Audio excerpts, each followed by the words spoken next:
Okay, Roger LeBlanc with my friend John Mark. John's a fireman from New York, and he's got a very interesting account of three pieces of metal that were taken from the trade tower.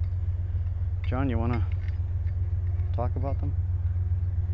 Well, the middle cross was made by a steel worker during the period of time where I worked for 2.5 months at the World Trade Center site.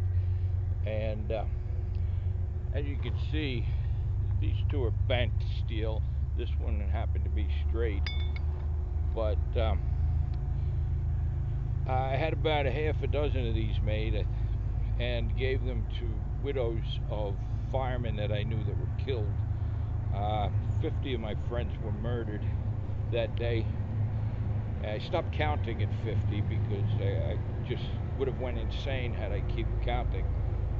But anyway, the two smaller crosses were made by a man whose name I won't mention for sake of his privacy, who was a fireman, not a welder. As you can see, they're kind of a little bit crude um, and not quite as polished as the middle one. But he worked there for the whole time of recovery from 9/11 every day until June 12th, 2002, searching for remains of his brother, also a fireman. Oh boy. So he, in order to do something constructive with his time, started making these steel crosses and giving them to anybody who wanted them. Wow. One of these will remain mine. The reason I have these three with me today is because I'm going to my company picnic, and one of the widows will be there, and I promised her one, and she said, well, hold on to it for me. And she's going to pick which one she wants. For she has one already, but she has twins that were born possibly a year prior to 9/11. Wow. And she wants two of them, One for each of the children. Yeah, that's very sad. The other one, well, out of the remaining two, one is mine, or I may give it away to if I find another widow or family that wants one. And the other one belongs to another widow who, at the time, for the last 10 years, as far as I know, still wants nothing to do with the fire department or anything to do with 9/11. She's so bitter about her husband being killed. Yeah, yeah. You also have pieces of glass. Yes. The pieces of glass I have are about, I'd say, 5/8 of an inch thick. That was the glass that was all throughout the World Trade Center, the exterior glass. And one piece is maybe that long, 5 inches, 4 inches. Yeah, I remember. And an inch or two wide, maybe not even 2 inches wide. And those, I've been told, are the one piece that's that big. I've been told by people who searched more than I did that they hadn't seen anything that big come out of the World Trade Center of glass. Wow. It was all crushed. The interesting thing as well is that you're holding. Can I hold this one here, the larger one? I just want to take a look at this because thanks. This one here, if you notice, it's bent. Our friend Sonny Douglas, who is a Mohawk Indian from this parish, actually, he was in the foreman for the ironworkers building the towers. I'm going to have him on video soon about this, but his job was to make sure that everything was perfectly vertical in the construction of all of the skeleton of the trade towers, all of the ironwork. And he and John are from the same parish, and here's John holding what comes from evil, but the resurrection and the cross. It's always what Christ does, is a resurrection from something that's bad.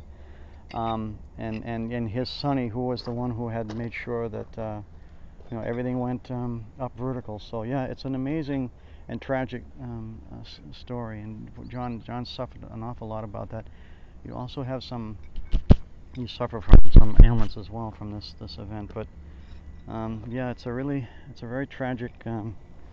It's very, very emotional, very moving to see these things, these crosses. And by the way, you may have heard some talk in the newspapers about politicians having their petty squabbles about who's going to say what. at Yeah. the ceremony for the 10th anniversary of Yeah. 9/11. Right.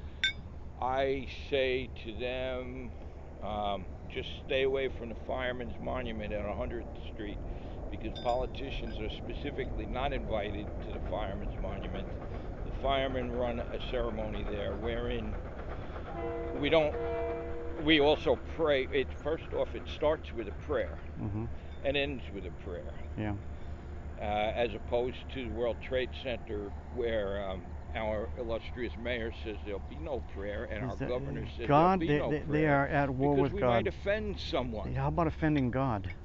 And they don't care about offending God. That's but amazing. in any case, at the Fireman's Monument, we have a ceremony wherein we read the names of those that died that day, and followed by the striking of a fire bell. Uh-huh.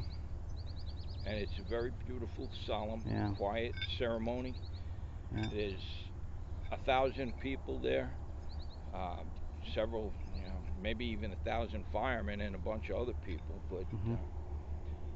Politicians need not apply. Yeah. None of them are asked to speak, Mm-hmm. and if they volunteered to speak, they would not be accepted. Right.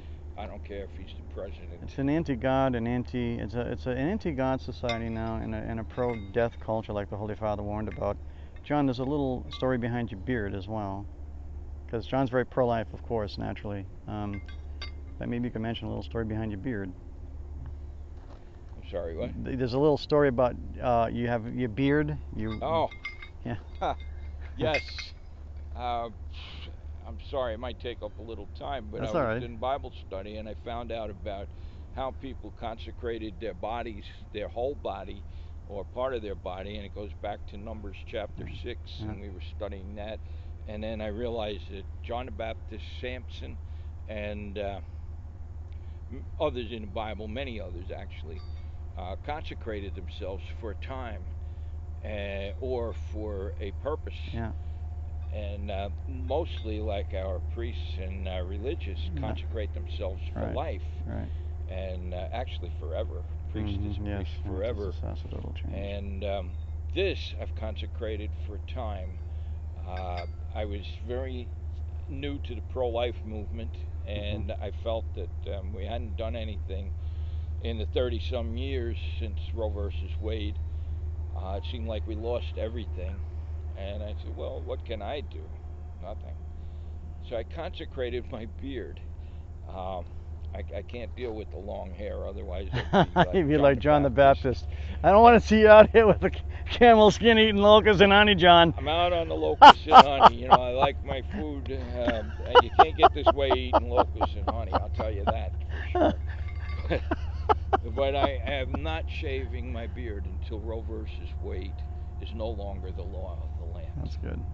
Let's hope and pray that comes soon, because you'll lose about 5 pounds of hair. Well, from your lips to God's ears, and most people say, "Oh, you're going to be tripping over it." Well, I think in God's time, yeah, is when it's going to happen. Yeah, that's always the way. He won't. How long, oh Lord? Yeah. How long? Yeah. Sometimes I yell that in the middle of. Yeah. John's very pro-life, devout Catholic, very pro-life man, good man. And all right, John. Well, thanks for the time on doing this. You're welcome. Okay. And I'm going to get Sonny on this, and I'm going to try to get you and Sonny together. I'd love to see that. Yeah. I'm going to try to get you talking with Sonny at the same time, so we'll go through that. All right, John. Thanks a lot.